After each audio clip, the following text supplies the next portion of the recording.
বন্যার পানি নামতে শুরু করেছে ফেনীর ফুলগাজী, পরশুরাম ও ছাগলনাইয়া উপজেলায়। বিপদসীমার নিচে প্রবাহিত হচ্ছে মুহুরী, কহুয়া ও ছিলুনিয়া নদীর পানি।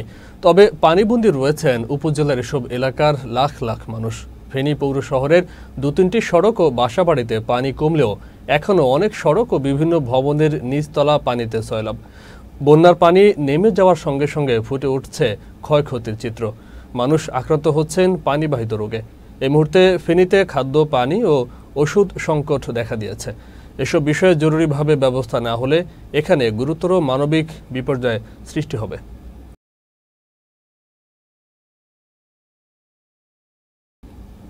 দর্শক, বন্যা পরিস্থিতি জানাতে ফেনী থেকে এখন যুক্ত হচ্ছেন আমাদের সহকর্মী কাউসার আহমেদ শিকদার। আমরা চলে যাচ্ছি তার কাছে। কাউসার, শুনতে পাচ্ছেন?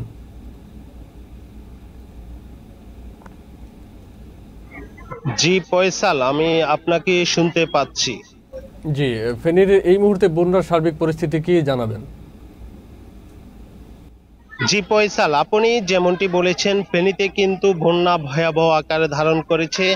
ইতিমধ্যে ফেনীর যে বন্যা কবলিত এলাকা, পানির নিচে তলিয়ে থাকা পানি নামতে শুরু করেছে। পানি উন্নয়নের দিকে যাচ্ছে, কিন্তু উন্নয়নের দিকে যাওয়ার সাথে সাথে কিন্তু যে আশ্রয়ণ কেন্দ্রগুলো রয়েছে, সেই আশ্রয়ণ কেন্দ্রগুলোতে লাখ লাখ মানুষ আশ্রয় নিয়েছিল। তারা কিন্তু, যাদের বাড়িঘর থেকে পানি নেমে গিয়েছে, তারা কিন্তু আশ্রয় কেন্দ্রগুলো ছাড়তে শুরু করেছে। এখন আমি যে আশ্রয় কেন্দ্রটিতে রয়েছি, এটি হচ্ছে ছাগলনাইয়া পৌর শহরের মধ্যে অবস্থিত।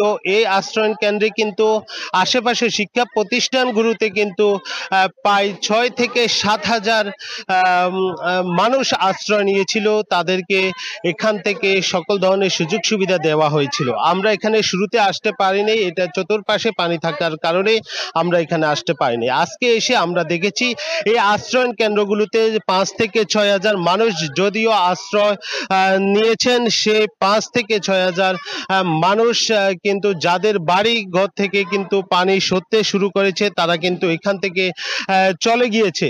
এখান থেকে চলে যাওয়ার কারণে এখন এখানে এই আশ্রয় কেন্দ্রে কিন্তু এখনো 500 মানুষ রয়েছে, যাদের বাড়িঘরে এখনো পর্যন্ত পানি রয়েছে। তারা এখনো পর্যন্ত যাইতে পারেনি। কিন্তু যে সকল বাড়িঘর ভেঙে গিয়েছে, পানির বন্যায় কিন্তু চলে গিয়েছে, তাদের যে পুনর্বাসনের প্রয়োজন, এটি যদি সরকারের পক্ষ থেকে যদি একটি তহবিল গঠন করে, যদি সমহারে যদি বন্টন করে, তাহলে সবাই এই আশ্রয়ণ কেন্দ্রগুলোতে যারা আশ্রয় নিয়েছে, যাদের বাড়িঘর বন্যায় চলে গেছে, তারা কিন্তু সমহারে পাবে বলে আমাদের কাছে জানিয়েছেন। এখানে কিন্তু সর্বোচ্চ সহযোগিতা করেছেন সেনাবাহিনী এবং নৌবাহিনী, তাদেরকে ধন্যবাদ জানিয়েছেন এই এলাকার মানুষরা। এই আশ্রয়ণ কেন্দ্রে যিনি তত্ত্বাবধানে ছিলেন একজন স্বেচ্ছাসেবী সংগঠনের দায়িত্বশীল লোক, আমরা এখন তার সাথে একটু কথা বলবো। ধন্যবাদ। আপনারা জানেন যে আমরা গত 19 তারিখ থেকে আমাদের ছাগলনাইয়া বন্যা আক্রান্ত হয়েছে, যেটা আমাদের ইতিহাসে প্রথম, যে যার সম্পর্কে আমাদের ছাগলনাইয়া মানুষ অবগত নয়, এবং এটা সম্পূর্ণ একটা অজানা একটা আমাদের প্রাকৃতিক দুর্যোগ ধরা যায় এটা। তো আমাদের এই উপজেলায় আমরা যেটা প্রাথমিকভাবে আমরা প্রস্তুত ছিলাম না, সব উপজেলা যেখানে আপনার বন্যা বা সাইক্লোন সেন্টার বা বন্যা দুর্গত এলাকার জন্য আশ্রয় কেন্দ্র সবকিছু থাকে।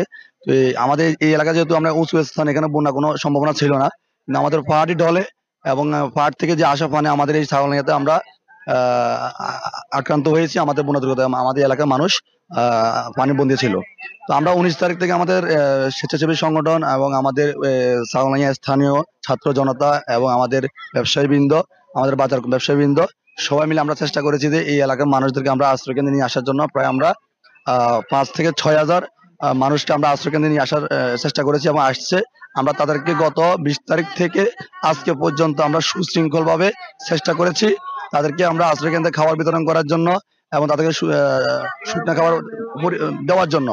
তো আমাদের এখানে আপনারা জানেন যে ইতিমধ্যে আমাদের বিমান বাহিনী এবং সেনাবাহিনী এবং আমাদের ফায়ার সার্ভিস যথেষ্ট পরিমাণে আমাদেরকে হেল্প করেছে, এবং আমাদের স্থানীয় মানুষ যারা আছেন সবাই আমাদেরকে বিভিন্নভাবে হেল্প করেছেন, কেউ ত্রাণ দিয়ে, কেউ অর্থ দিয়ে, কেউ বিভিন্ন খাবার দিয়ে।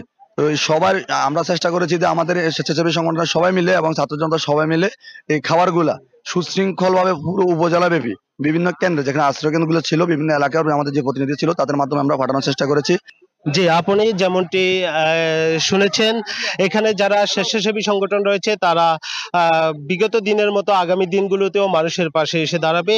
আর এখানকার যে মানুষ অনেক অনেক কষ্টে আছেন, এটি নিঃসন্দেহে বলা যায়।